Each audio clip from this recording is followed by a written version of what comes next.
Hello students, कैसे हैं आप लोग। आई होप आप सब बढ़िया होंगे। मैं हूं वैभव दुबे और यह है आपका प्यारा सा चैनल एमफी सेंटर। स्टूडेंट्स, आज की इस वीडियो में हम लोग कुछ इम्पॉर्टेंट टॉपिक के बारे में बात करने वाले हैं। वह इम्पॉर्टेंट टॉपिक आपके एग्जाम में 1 नंबर के क्वेश्चन बनकर आ सकते हैं। क्लास 12th की बात करें तो ये टॉपिक इम्पॉर्टेंट है और यह पूरा चैप्टर ही शॉर्ट आंसर्स के लिए, शॉर्ट क्वेश्चंस के लिए बहुत ही इम्पॉर्टेंट है। तो आज की इस वीडियो में हम लोग जिन टॉपिक्स के बारे में बात करने वाले हैं, ये टॉपिक्स हमने 1 बाय 1 करके यहाँ पे लिख दिया है। सबसे पहले हम लोग बात करेंगे नमन कोड या नति कोड के बारे में, ये क्या होता है। फिर पृथ्वी का चुंबकीय क्षेत्र का घटक क्या होता है, भौगोलिक यामोत्तर, चुंबकीय यामोत्तर क्या होते हैं, फिर हम लोग जानेंगे दिक्पात कोण क्या होता है। ठीक है, तो आप इनको ऐसे कह सकते हैं कि पृथ्वी के चुंबकत्व के अवयव, ये सब क्या है, पृथ्वी के चुंबकत्व के अवयव। तो इन सबको अगर एक भाषा में कहना हो तो आप कह सकते हैं पृथ्वी के चुंबकत्व के अवयव। आई होप आपको दिख रहा होगा, चुंबकत्व के अवयव। ठीक है, तो पृथ्वी के चुंबकत्व के अवयव के बारे में हमें जानना है और पृथ्वी के चुंबकत्व के अवयव में यही सब पॉइंट आते हैं, जिसमें ये 3 पॉइंट एकदम मेन है। ठीक है, इन्हीं तीनों पॉइंट के बारे में हम लोगों को इन डिटेल जानना है। ठीक है, तो एलिमेंट ऑफ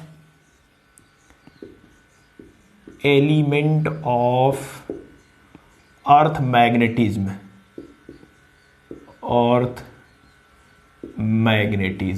ठीक है, बात समझ रहे हैं। चलिए इसकी प्रीवियस वाली पहले देख लेते हैं, कुछ आपको दिख भी रहा है या नहीं। चलिए, साफ साफ सब कुछ आपको स्पष्ट दिखाई दे रहा है। पृथ्वी के चुंबकत्व के अवयव के बारे में हम लोगों को जानना है। इसके प्रीवियस वाले वीडियो में हम लोगों ने जाना था कि जो पृथ्वी का व्यवहार है वह एक शक्तिशाली चुंबक की तरह होता है और इसके बारे में विभिन्न वैज्ञानिकों के विभिन्न मत थे। शुरू से लेकर के लास्ट तक हमने 2-3 एग्जाम्पल आपको प्रूफ दिया था, जिसकी सहायता से आप लोगों ने जाना था कि हाँ, पृथ्वी का जो व्यवहार है वह एक शक्तिशाली चुंबक की तरह है। अब देखिए, प्रीवियस वाले लेक्चर्स में थोड़ा सा हम लोग रिवीजन कर लेते हैं।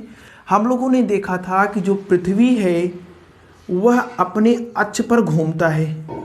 ठीक है, पृथ्वी अपने अक्ष पर घूमता है। सपोज करते हैं ये पृथ्वी का अक्ष है, इसे हम लोग कहते हैं पृथ्वी का घूर्णन अक्ष। इसको हम लोग क्या बोलते हैं, पृथ्वी का घूर्णन अक्ष। देखिए, पृथ्वी के घूर्णन अक्ष को भौगोलिक अक्ष भी कहा जाता है। पृथ्वी के घूर्णन अक्ष को हम लोग क्या बोलते हैं, भौगोलिक अक्ष कहते हैं। ठीक, इसके बाद ये वाला जो पॉइंट है और ये वाला जो पॉइंट है, इन दोनों पॉइंटों को कहा गया, इसको कहा गया NG, यानी जियोग्राफिकल नॉर्थ पोल, भौगोलिक उत्तरी ध्रुव। इसको क्या बोला गया, भौगोलिक उत्तरी ध्रुव, जियोग्राफिकल नॉर्थ पोल। उसके बाद ये वाला जो पॉइंट था, इस पॉइंट को बोला गया SG, यानी जियोग्राफिकल साउथ पोल, भौगोलिक दक्षिणी ध्रुव। बात समझ में आ रहा है। इसको क्या बोला गया, भौगोलिक दक्षिणी ध्रुव। देखिए, पृथ्वी के घूर्णन अक्ष को ही भौगोलिक अक्ष बोलते हैं और इस भौगोलिक अक्ष पर ये जो बिंदु है इसको बोला गया उत्तरी भौगोलिक ध्रुव और इसको बोला गया दक्षिणी भौगोलिक ध्रुव। अब इसके बाद हमने क्या किया, थोड़ी सी चीज़ों को इन डिटेल में ही जाते हैं। हमने क्या किया कि यहाँ पे चुंबकीय सुई को लिया। क्या लिया, चुंबकीय सुई को, और चुंबकीय सुई को हमने लेकर के पृथ्वी के भिन्न भिन्न स्थानों पर गए।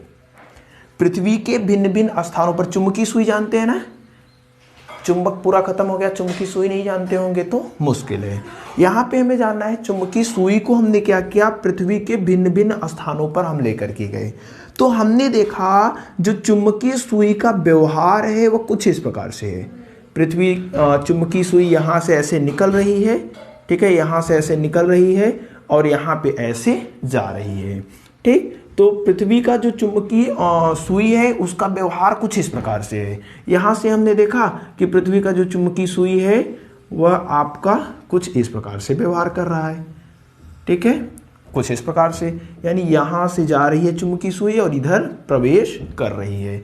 तो हमने देखा, और इसी के साथ दो ऐसे बिंदु हमें मिले इस पृथ्वी पर, दो ऐसे स्थान मिले हमें इस पृथ्वी की सतह पर जहां पे चुंबकीय सुई, सपोज करते हैं वह स्थान यहां पे है, इस पृथ्वी के सतह के लंबवत हो जा रहा था। दो ऐसे स्थान हमें पृथ्वी पर मिले जहां पर चुंबकीय सुई जो थी वह पृथ्वी के सतह के ऐसे लंबवत हो गया। ठीक है, नीचे वाला ध्रुव N, ऊपर वाला S। और दूसरा सपोज करते हैं वह स्थान हमें यहां पे मिला। ठीक है ना, दो हमें स्थान मिले, जहां जहां मिले हैं उसी को हम लिख रहे हैं। यहां पे हमने देखा यस ध्रुव इस साइड है पृथ्वी के सतह की ओर, और N ध्रुव क्या है, बाहर की ओर है। पृथ्वी के सतह पे दो ऐसे स्थान हमें मिले जहां ये चुंबकीय सुई पृथ्वी के सतह पे ऐसे परपेंडिकुलर लंबवत हो जा रहा था, और दो ही हमें ऐसे स्थान मिले जहां पे चुंबकीय सुई पृथ्वी के सतह के ऐसे समांतर, पृथ्वी का सतह यही होगा ना, तो पृथ्वी के सतह के क्या था, समांतर हो जा रहा था। ठीक है ना, इन दोनों स्थानों पर चुंबकीय सुई पृथ्वी के सतह के क्या है, समांतर है, और यहां पर परपेंडिकुलर है। तो जिन दो स्थानों पर यह चुंबकीय सुई पृथ्वी के सतह पर लंबवत है, उन दोनों को मिलाने वाली रेखा जो है, सपोज करते हैं ये वाली रेखा। ठीक है, इन्हीं दोनों को मिला रहे हैं, सही सही मिलाएंगे एकदम। ठीक है, देखिए जिन दो स्थानों पर चुंबकीय सुई क्या थी, परपेंडिकुलर थी, उन दोनों स्थानों पर हमने क्या किया, ऐसे मिला दिया। यही दो जगह था जहां पे क्या थी, चुंबकीय सुई क्या थी, परपेंडिकुलर थी, ऐसे इन दोनों को मिलाया तो ये जो लाइन हमें मिली, इस लाइन को कहा गया क्या, वो देखिए, इसको कहा गया चुंबकीय अक्ष। इसको क्या बोला गया, चुंबकीय अक्ष। सब कुछ चीजों को अच्छे से समझेंगे। उसके बाद ये जो पॉइंट है, इस पॉइंट का नाम दिया गया मैग्नेटिक नॉर्थ पोल, NM। इसको क्या बोला गया, मैग्नेटिक नॉर्थ पोल। और ये वाला जो स्थान है, ये वाला, इसको बोला गया मैग्नेटिक साउथ पोल। इसको क्या बोला गया, मैग्नेटिक साउथ पोल। ये क्या है, जियोग्राफिकल साउथ पोल, ये क्या है, मैग्नेटिक साउथ पोल। अब ध्यान से समझिए, ये जो है घूर्णन अक्ष, पृथ्वी का घूर्णन अक्ष ये वाला, पृथ्वी के घूर्णन अक्ष पे परपेंडिकुलर लाइन खींच दीजिए। ठीक है, या फिर जिन दो स्थानों पर ये चुंबकीय सुई समांतर है उनको मिला देते हैं। सपोज करते हैं यही दो स्थान है, इसको बोला गया भौगोलिक निरक्ष। इसको क्या बोला गया, भौगोलिक निरक्ष, भौगोलिक निरक्ष। ठीक, उसके बाद ये हमने क्या किया है, इस पर लंब खींचा है। उसके बाद ये वाला जो परपेंडिकुलर डिस्टेंस है, देखिए ये वाला जो चुंबकीय अक्ष है, इस चुंबकीय अक्ष पर हमने परपेंडिकुलर लाइन खींच दिया इस प्रकार से, और इसको बोला गया चुंबकीय निरक्ष। ठीक है, चुंबकीय अक्ष पर जो परपेंडिकुलर लाइन आप खींच रहे हैं उसको हमने क्या बोल दिया, चुंबकीय निरक्ष बोल दिया। और ऐसा पाया गया कि भौगोलिक अक्ष और चुंबकीय अक्ष के बीच का जो ये कोण है, यह 11.3 डिग्री है। क्या पाया गया कि भौगोलिक अक्ष और चुंबकीय अक्ष के बीच का जो कोण है वह कितना डिग्री है, 11.3। कहीं कहीं आपको 11.5 डिग्री भी देखने को मिल जाता है। तो भिन्न भिन्न किताबों में भिन्न भिन्न दिया हुआ है, कहीं 11.3 तो कहीं 11.5 मिलता है। ठीक है, तो इतनी चीजें हम लोगों ने प्रीवियस लेक्चर में अच्छे से समझ लिया था। अब देखिए हमें समझना है नमन कोण या नति कोण के बारे में, जो कि पृथ्वी के चुंबकत्व के अवयवों में पहला पॉइंट है। नमन कोण, नति कोण होता क्या है, देखिए समझिए पॉइंट को। हमने कहा कि चुंबकीय सुई जो हम इधर सभी जगह लेकर के जा रहे हैं, इस चुंबकीय सुई के स्थान पर हमने एक नति सुई का उपयोग किया। किस सुई का उपयोग किया, नति सुई। अच्छा, नति सुई क्या होती है, आप जानते हैं जो चुंबकीय सुई होती है वो ऐसे गति करती है। चुंबकीय सुई में जो मोशन होता है वह कुछ इस प्रकार से होता है, यानी हॉरिजॉन्टल होता है, ठीक है, क्षैतिज में होता है कुछ इस प्रकार से। हमने एक ऐसी सुई लिया जो ऐसी गति तो करे, इस दिशा में गति तो करे, लेकिन इसके साथ ऐसे वर्टिकल भी गति करे। हमने एक ऐसी सुई लिया जो इस दिशा में ऐसे गति तो करे, इसके साथ साथ ऐसे वर्टिकल भी गति करे, तो उस सुई का नाम दिया गया नति सुई या डीप एंगल। ठीक है, क्या नाम दिया गया? सॉरी, डीप एंगल नहीं, डीप एंगल तो हमें जानना है, उसको हमने क्या नाम दिया? Deep needle. तो नति सुई क्या होती है? क्षैतिज के साथ साथ ऊर्ध्वाधर भी ऐसे मूव करने के लिए स्वतंत्र होती है। अब हमने क्या किया? नति सुई को लिया, नति सुई को लिया और नति सुई को लेकर के पृथ्वी के भिन्न भिन्न स्थानों पर गए। ठीक है, नति सुई को लेकर के कहां गए? पृथ्वी के भिन्न। तो नति सुई के बारे में एक लाइन लिख लीजिएगा कि क्या लिख सकते हैं? वह चुंबकीय सुई जो ऊर्ध्वाधर तल में घूमने के लिए स्वतंत्र होता है। वह चुंबकीय सुई जो ऊर्ध्वाधर तल में घूमने के लिए स्वतंत्र होता है उसको क्या बोलते हैं? नति सुई बोलते हैं। इस नति सुई को हमने पृथ्वी के भिन्न भिन्न स्थानों पर लेकर के गए। सपोज करते हैं पृथ्वी के इस स्थान पर लेकर के गए, तो यहां हमने देखा यह नति सुई कुछ इस प्रकार से है। ठीक है, फिर हमने नति सुई को यहां पर लेकर गया, हमने देखा यह नति सुई यहां भी है इस स्थान में। फिर हमने यहां पर लेकर के गया, हमने देखा नति सुई कुछ इस प्रकार से गति कर रही है। यहां फिर हमने लेकर गया, यहां भी हमने देखा नति सुई कुछ इस प्रकार से गति कर रही है। नति सुई का नार सिरा ऐसे है, नार सिरा ऐसे है, नार सिरा ऐसे है, नार सिरा ऐसे है। बात आप समझिए। तो आप कहेंगे चुंबकीय सुई भी तो ऐसी थी, लेकिन चुंबकीय सुई में एक प्रॉब्लम आती थी कि यह ऊर्ध्वाधर गति नहीं कर पा रहा था। अब नति सुई है तो ऊर्ध्वाधर गति भी करेगा। तो ये जो नति सुई है, ये जो नति सुई है, यह पृथ्वी के अक्ष से कितने अंश का कोण, सॉरी, पृथ्वी के सतह से कितने अंश का कोण बनाती है, वही कोण कहलाएगा नमन कोण या नति कोण। किसी भी बिंदु पर आप लेकर के जाइए और देखिए कि ये जो नति सुई है, ठीक है, सपोज करते यहां पे हम लेकर के गए तो नति सुई कुछ इस प्रकार से था। ठीक है, ये N, ये S। तो नति सुई पृथ्वी के सतह से, क्षैतिज सतह से ऐसे, ध्यान दीजिएगा क्षैतिज की बात करेंगे, यह नति सुई पृथ्वी के क्षैतिज सतह से कितने अंश का कोण बना रहा है, वही कोण कहलाएगा नमन कोण। अच्छा, ये क्या है? चुंबकीय निरक्ष। चुंबकीय निरक्ष में ये है आपका क्षैतिज, ये है आपका चुंबकीय सुई, दोनों क्या है? समानांतर है। यानी देखिए, चुंबकीय नति कोण को कहीं कहीं थीटा से प्रदर्शित किया जाता है या कहीं कहीं आई से प्रदर्शित किया जाता है। नति सुई को थीटा से भी प्रदर्शित किया जाता है और आई से भी प्रदर्शित किया जाता है। तो थीटा या आई का जो मान आया वह कितना आया? 0 आया। कहां कहां आया बताइए? चुंबकीय निरक्ष। ये चुंबकीय निरक्ष है ना, तो इस चुंबकीय निरक्ष पर हमने देखा कि ये चुंबकीय सुई और पृथ्वी की सतह दोनों समांतर हैं। समांतर होने के कारण थीटा या आई का मान क्या हो गया? 0। कहां? चुंबकीय निरक्ष पर। चुंबकीय निरक्ष पर, चुंबकीय निरक्ष पर कितना हो गया? 0 डिग्री। उसके बाद हमने यहां पर गए, ये क्या है? चुंबकीय अक्ष। ये क्या है? चुंबकीय अक्ष।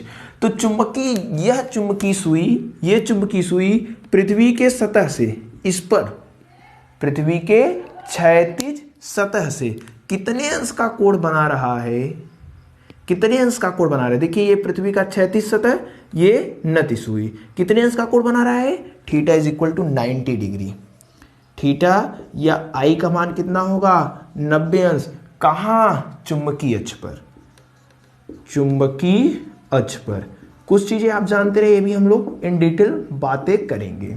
तो नति कोण क्या होता है? नति कोण की परिभाषा अगर देनी हो तो आप कहिए नति सुई के द्वारा पृथ्वी के सतह के क्षैतिज से बनाए गए कोण को नति कोण कहते हैं। नति सुई के द्वारा पृथ्वी के सतह के क्षैतिज से बनाए गए कोण को क्या बोलते हैं? नति कोण या नमन कोण बोलते हैं। बात समझ में आएगी नहीं? एकदम आसान है कि नहीं है? एकदम आसान होगा, ठीक है ना। तो नति कोण शायद से आपको समझ में आ गया होगा, कोई भी दिक्कत इसमें नहीं होगा। ठीक, आगे बढ़े। नति कोण हो गया, ओके। अब देखिए, हम सपोज करते हैं यहां पे एक पॉइंट की कल्पना की, ये अल्टरनेट कोई भी पॉइंट आप ले सकते हैं, यहां यहां यहां यहां यहां कहीं भी पॉइंट ले सकते हैं। हमने देखा जो नति सुई का नॉर्थ पोल है वह कुछ इस प्रकार से है, ठीक है। नति सुई का जो नॉर्थ पोल है वह कुछ इस प्रकार से है। थोड़ा सा और देख लेते हैं ताकि आपको अच्छे से समझ में आ जाए। ये हमने एक पॉइंट लिया, सपोज करते हैं एम या फिर ए ले लेते हैं। ए कोई पॉइंट है, इस पॉइंट पर हमने देखा नति सुई कुछ इस प्रकार से है, एन एस। अरे ऐसे ही होगा ना, यन अंदर होगा क्योंकि जो भी रेखाएं निकल रही हैं वो यस से निकल करके यन में जा रही हैं, ठीक है ना, ऐसे ही जा रही है। तो यहां पे हमने देखा इस पॉइंट पर ये नति सुई का जो डायरेक्शन है वह कुछ इस प्रकार से है। अब देखिए, नमन कोण को हम लोग पढ़ नहीं चुके हैं, अब हमें पढ़ना है पृथ्वी के चुंबकीय क्षेत्र का घटक। अच्छा, इस बिंदु पर हम अगर आपसे बताएं तो यहां पे चुंबकीय क्षेत्र होगा, तभी तो चुंबकीय सुई इधर डायरेक्शन बता रहा है। इस डायरेक्शन पर यहां पर अगर हम आपसे पूछें कि पृथ्वी का जो चुंबकीय क्षेत्र है उसकी दिशा क्या है, तो उसकी दिशा ऐसे ही होगी। बताइए, ये चुंबकीय सुई बता रहा है ना, उसकी दिशा क्या होगी? ऐसे। अरे चुंबकीय क्षेत्र की दिशा क्या होती है? यन से बाहर की ओर होती है, तो यन से बाहर की ओर है। हम आपसे पूछ रहे हैं इस बिंदु ए पर चुंबकीय सुई की दिशा क्या है, तो देखिए चुंबकीय पृथ्वी के चुंबकीय क्षेत्र है, चुंबकीय क्षेत्र की दिशा क्या है? ऐसे है, ठीक है। तो इसी बात को हम यहाँ पे दिखा रहे हैं। सपोज करते हैं ये पॉइंट आपका था ए, ये पॉइंट क्या था? ए था। इस पॉइंट ए पर ये क्या है? ये क्या है? बी ई है। बी ई मतलब magnetic field of earth. B क्या होता है? Magnetic field. ई मतलब अर्थ, पृथ्वी का चुंबकीय क्षेत्र। पृथ्वी के चुंबकीय क्षेत्र की दिशा क्या है? ऐसे है। अरे ये सुई ऐसे ही बता रही है ना, तो ये सुई ऐसे ही बता दी। ये क्या है आपका? B E. अच्छा, बी ई को लिख देते हैं, नहीं तो आपको परेशानी होगी। बी ई क्या है? बी क्या है? पृथ्वी का चुंबकीय क्षेत्र। पृथ्वी का चुंबकीय क्षेत्र। बी क्या है? पृथ्वी का चुंबकीय क्षेत्र। अब देखिए, इसके अगर इस पृथ्वी के क्षैतिज घटक को देखें तो क्षैतिज घटक ऐसे होगा, सॉरी, पृथ्वी का जो क्षैतिज होगा वह ऐसे होगा। अरे पृथ्वी का क्षैतिज ऐसे नहीं होगा, यानी पृथ्वी के अगर क्षैतिज की बात करें तो पृथ्वी का क्षैतिज ऐसे होगा। ये पृथ्वी का क्या है? सरफेस है, पृथ्वी का सरफेस है। परपेंडिकुलर देखिए, पृथ्वी के परपेंडिकुलर देखें तो ऐसे होगा, पृथ्वी के क्षैतिज देखेंगे तो ऐसे ऐसे होगा, परपेंडिकुलर देखेंगे तो ऐसे ऐसे होगा, परपेंडिकुलर देखेंगे तो ऐसे होगा। ये क्या है? पृथ्वी का सतह है, ऐसे वाला, ठीक है, पृथ्वी का सतह। तो ये जो चुंबकीय सुई थी, चुंबकीय सुई ने ही हमें दिशा बताया, तो हमने जाना, ठीक है। थोड़ा सा अच्छे से बनाते हैं। ये क्या है? चुंबकीय सुई है। चुंबकीय सुई ने ही हमें बताया कि किधर है, चुंबकीय क्षेत्र की दिशा क्या है, किधर है। ये हमें किसने बताया? चुंबकीय सुई ने बताया, ठीक। ये कहा कि चुंबकीय सुई ने ये कहा यन है, ये कहा यस है, तो हम जान गए कि पृथ्वी का जो चुंबकीय क्षेत्र की दिशा है वह ऐसे है। तो ये जो चुंबकीय सुई पृथ्वी के क्षैतिज सतह से जितने अंश का कोण बना रही है, इसी को बोलते हैं थीटा या आई। ये बात आप जानते हैं। ये कोण क्या बन रहा है? नति कोण। ये क्या है? पृथ्वी का, ये क्या है? पृथ्वी का सतह है, क्षैतिज सतह, और पृथ्वी के क्षैतिज सतह के द्वारा ही नति सुई जो कोण बनाता है उसे हम लोग कहते हैं नमन कोण या नति कोण। इसको थीटा या आई से प्रदर्शित करते हैं। तो देखिए, ये क्या था? क्षैतिज था, ठीक है। तो यहां पे कोण बनाया, यह चुंबकीय सुई क्षैतिज से कितने अंश का कोण बना लिया है? थीटा या आई, जिसे हम लोग कहते हैं नमन कोण या नति कोण। अब देखिए, ये बीई क्या है? पृथ्वी का चुंबकीय क्षेत्र, जिसकी दिशा ऐसे है। अब इस बीई को आप चाहे तो दो भागों में बांट सकते हैं। इसको कहते हैं बी भी, यानी बीई का ये देखिए वर्टिकल वाला, क्षैतिज वाला भाग, इसको कहेंगे आप बी एच, यानी हॉरिजॉन्टल वाला भाग, इस बीई का वर्टिकल यानी क्षैतिज वाला घटक इस साइड, इस बीई का ऊर्ध्वाधर वाला घटक इस साइड होगा। होगा कि नहीं होगा आप बताइए। बीबी क्या है बताइए, बीबी क्या है, बीई का वर्टिकल यानी क्षैतिज घटक, क्षैतिज घटक, ठीक है। उसके बाद बी एच, बी एच क्या है, बीई का ऊर्ध्वाधर घटक, ऊर्ध्वाधर घटक। इन सब चीजों को आप जानते रहिए। बी एच क्या है, बी एच क्या है, ऊर्ध्वाधर घटक किसके, पृथ्वी का चुंबकीय क्षेत्र का। अच्छा इसका मान होगा क्या, अरे आप नहीं जानते, कोई वेक्टर है सपोज करते हैं, इसको अगर दो भागों में बांटना होता है, यह कोण थीटा है, यह कोण ए है, वेक्टर ए है तो जिसके साथ थीटा लगा होता है वह कॉस में चला जाता है, वेक्टर ए कॉस थीटा होगा। जिसके साथ कुछ नहीं लगा है वह किस में जाता है, साइन में जाता है, तो ये ए साइन थीटा हो जाएगा। बताइए वेक्टर ए दो भागों हमने बांट दिया, तो जिसके साथ थीटा लगा, इसके साथ थीटा लगा, ये कॉस में जाएगा।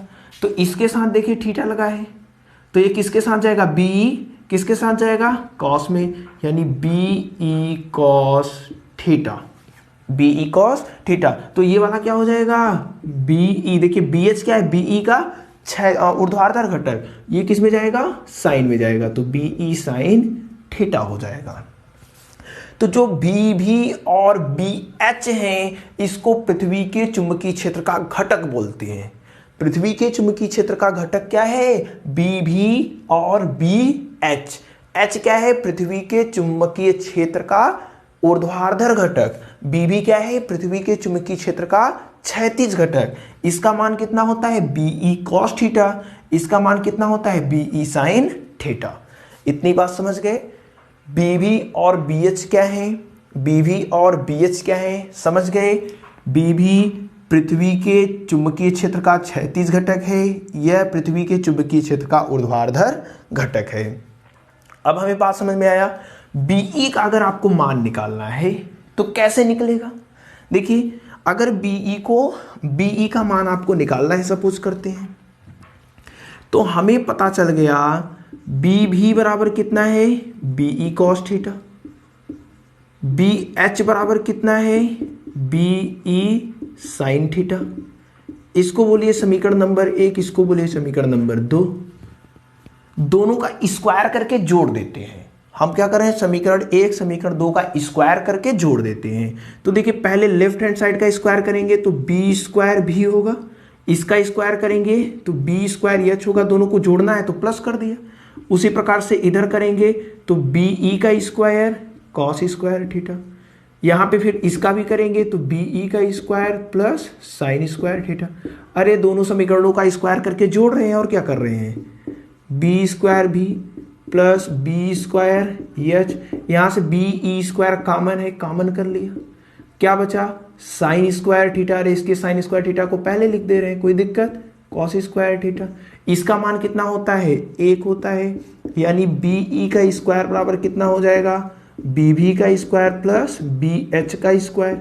ठीक है, यहां से बीई का मान अगर निकालना हो तो स्क्वायर है, हटेगा तो अंडर रूट में आ जाएगा, यानी बीवी का स्क्वायर प्लस बी एच का स्क्वायर हो जाएगा। ठीक है, तो ये आपका आएगा पृथ्वी के चुंबकीय क्षेत्र का मैग्नीट्यूड। अगर मैग्नीट्यूड निकालना है तो इसी फार्मूले से निकाल सकते हैं आसाम से, कोई दिक्कत नहीं होगी। अगर हमें ये नति कोण का मान निकालना है, थीटा या आई का मान निकालना है, तो हम लोग क्या करेंगे, समीकरण 1 और 2 का भाग दे देते हैं, समीकरण 1 भागे समीकरण 2 कर देंगे। समीकरण 1 और समीकरण 2 का भाग देंगे तो बताइए कितना हो जाएगा, बीई बी से कैंसिल हो जाएगा, इधर देखिए इधर क्या बचेगा, बी भी बटे बी एच बचेगा। ठीक है ना, बी भी, चलिए समीकरण 1 में समीकरण 2 का भाग मत दीजिए, समीकरण 2 में समीकरण 1 का भाग दीजिए, समीकरण 2 में समीकरण 1 का भाग दीजिए। तो 2 में 1 का भाग देना है तो बीई बी से कैंसिल होगा, इधर क्या बचेगा साइन थीटा। ठीक है, नीचे उसमें क्या बचेगा कॉस थीटा समीकरण नंबर 1 से, और इधर क्या बचेगा बी एच के बटे बी भी। तो साइन थीटा बटे कॉस थीटा क्या होता है, टेन थीटा। tan थीटा बराबर क्या हो सकता है, BH/B तो यहां से अगर थीटा का मान निकालना है, नति कोण का मान निकालना है, तो नति कोण का भी मान आप लोग निकाल सकते हैं। ठीक है, तो नति कोण का मान निकालना है तो यहां से निकाल सकते हैं, अगर पृथ्वी के चुंबकीय क्षेत्र का मान निकालना है तो यहां से निकाल सकते हैं। तो इतनी चीजें 2 पॉइंट आपको समझाने में हमने दिया। हमने बताया नमन कोण या नति कोण क्या होता है, तो नति सुई के द्वारा पृथ्वी के सतह से क्षैतिज से बनाए गए कोण को क्या बोलते हैं, नमन कोण या नति कोण बोलते हैं। पृथ्वी के चुंबकीय क्षेत्र का घटक हमने आपको समझाया, कोई भी एक पॉइंट ले लेते हैं, यहां पे लेते हैं तो उस समय उसकी जो दिशा होगी उसको दिखा दीजिए। ठीक है, फिर हमने देखा कि ये इसका वर्टिकल था, ये हॉरिजॉन्टल था, इसको 2 भागों में हमने बांट दिया। ठीक, तो ये है पृथ्वी के चुंबकीय क्षेत्र का घटक।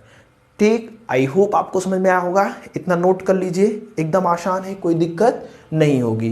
देखिए चीजें बहुत ही आसान हैं, लेकिन आपको क्या करना है, समझना है। 1 बाय 1 करके धीरे धीरे आराम से समझेंगे तो सब कुछ आपको समझ में आ जाएगा। वीडियो को पॉज करके नोट कर लीजिए। इसके बाद हम लोग भौगोलिक यामोत्तर और चुंबकीय यामोत्तर क्या होता है, फिर दिक्पात कोण क्या होता है, एंगल ऑफ डिक्लेशन क्या होता है, उन सब के बारे में जानेंगे। नोट कर लिया, रफ कर दें। चलिए इसको हम रफ कर देते हैं, इसको हम लोग क्या करते हैं, रफ कर देते हैं। अब हमें समझना है भौगोलिक यामोत्तर। ठीक है, अब हमें क्या समझना है, भौगोलिक यामोत्तर क्या होता है और चुंबकीय यामोत्तर क्या होता है। एकदम आसान है, एकदम आसानी से आप समझ जाएंगे। देखिए भौगोलिक यामोत्तर क्या होता है, पृथ्वी के सतह के किसी भी बिंदु पर, आपको कल्पना कर लीजिए पृथ्वी के सतह के किसी भी बिंदु पर, सपोज करते हैं वह बिंदु यहां है, भौगोलिक यामोत्तर। तो एक ऐसा तल आप लीजिए, तल समझते हैं, प्लेन के बारे में समझते हैं, जैसे एक कागज हो गया वह भी एक प्लेन है, ये व्हाइट बोर्ड हो गया यह भी क्या है, एक प्लेन है। ठीक है, तो एक ऐसा प्लेन लीजिए जो प्लेन इस बिंदु से होकर तो जाए ही जाए, साथ में भौगोलिक है तो भौगोलिक अक्ष से भी होकर जाए, यही है भौगोलिक अक्ष ना। यानी आप एक ऐसा तल लीजिए, आप एक ऐसा तल लीजिए जो इस भौगोलिक अक्ष और इस बिंदु से होकर जाए, उस तल को कहेंगे भौगोलिक यामोत्तर।